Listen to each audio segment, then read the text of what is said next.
What's up everybody? This week on Baby Mac Outdoors, we're going to do a quick cooking episode.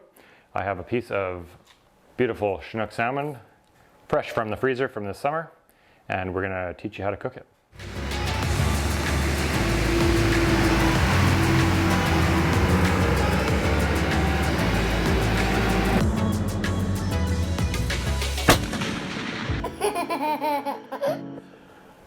Okay, so for our chinook salmon, our king salmon, as they say in the States, or spring salmon sometimes called here in Canada as well, we're going to do a cornflake crumble deep fry. So first of all, we just need a couple of eggs.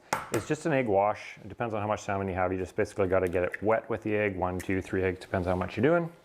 So we'll do that first. Get rid of those. Just going to beat the eggs up, and then what we're going to do is we're going to make a cornflake crust out of cornflake crumbs. Now, you can buy cornflake crumbs if you're made of money, but I have just regular old cornflakes here that I'd put in a Ziploc bag, and I'm just going to start crushing them up. The finer you make these cornflakes, the better it's going to work. So yes, it takes a little bit of work if you have a kid, start them on. It takes a few minutes, so let me do this and we'll get right back. Okay, once you have your cornflakes all crushed up, you want them in a fairly fine powder. You want to put them in a pan that is has a little bit of a flat bottom. The bigger the pan, actually, the easier it is, because you're going to, once you run your fish through with the egg, it does tend to get gummed up a little bit. We need the temperature of the heat up in the oil ready for deep frying. Now, I don't actually have a heat gun. You can get a heat gun, they're pretty cheap. I'm pretty sure it's like 320 degrees Fahrenheit, but you can look it up. I always just go by feel, and by doing that, I just take my egg wash and I just put a drop into the pan, and I can see how it reacts. So you want it dancing around and bubbling like that, so we're ready to go. So we're going to start cooking our fish. Okay, so our oil is up to temperature. We're going to get the fish over here. You want fish, egg, cornflake crumb, and you want to have your tongs ready to go. So, first thing we do is we just wash the salmon through the egg. You just have to get it wet so the cornflake crumbs stick. Best thing to do is actually to lay a couple pieces in there first, like so. Now, as far as oil goes, we always use vegetable oil, but once in a while we'll use coconut oil. You don't need as much if you're just frying the edges.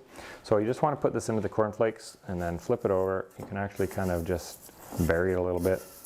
Again, the finer the cornflakes are, the easier it's going to stick to this and stay stuck and make a nice crust. These are probably not quite as fine as I should have made, but it will work. And then into the oil, you're going to make sure that as you put the fish into the oil is going to cool down. So you want to get it kind of cranked up a little bit, and then you can turn it down. If you want that nice sizzle, you want to hear that noise. If it's not doing that, it's not going to be hot enough for you. You get those pieces in there, and then you can we can probably get double that in there for now. This is the problem with the cornflake crumbs, though. They do tend to glob up a little bit, so you want to keep just adding the cornflakes over top of the egg. And then you want to get the fish in as quickly as possible together so that you have a consistent cook throughout the fish that you're cooking. I usually do 2 batches, so this will be the first one. We'll do one more. And it only takes a couple minutes aside if you have the right temperature of oil. That's the key, because you want that nice sizzle. You want it to brown up a little bit. And you got to remember that fish is often eaten raw, so you don't want to overcook fish. It's the worst mistake that you can make. Vegetable oil is probably the best thing for this. Like I said, coconut oil works as well. It's just a little more expensive to use that much, but you don't have to cover your fish. You only need half of it covered. It's a lot of oil to use, so just use the oil halfway up. And a nice brown. Once your fish is starting to get up to temperature, you can turn your heat down. You don't want it to start smoking or to burn. And we'll do that for a couple of minutes. Asparagus, what I'm going to do is I'm just going to heat this pan. We're going to throw a little bit of garlic on and a little bit of olive oil, and we're just going to quickly roll those over to heat them up. Asparagus cooks very quickly, so you'll need just a couple of minutes on the heat, and we'll add that with a bit of rice and we'll be good to go. And then if you're doing a bunch, you can just quickly put them in an oven at 180 or so to keep them warm until you're ready to go. That's looking pretty good. And then we'll do the next set, and then we'll get the asparagus on. And all right, so our fish is almost ready. We're just gonna get some asparagus going here. So you wanna just quickly brown your garlic. Do not burn it as well. Just put a little bit on the pan and then add some olive oil. That's all you need. That smells good. Wish camera had a smell setting, that would be awesome. All right, so you're gonna add your asparagus to the pan. This won't take too long to cook. Just keep them moving around a little bit. Our fish is pretty much done. We're gonna take that off.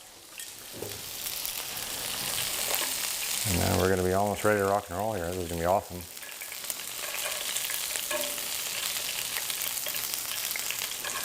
All right. Asparagus takes just a couple of minutes. You can actually put a lid over top just to get them steaming a little bit.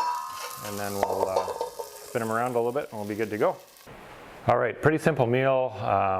Spring salmon that's been in the freezer for a little bit. So cornflake crust, deep fried, bit of asparagus, quick cook, and some rice. Can't go wrong with that. Little side drink. Bon appetit. This is gonna be awesome.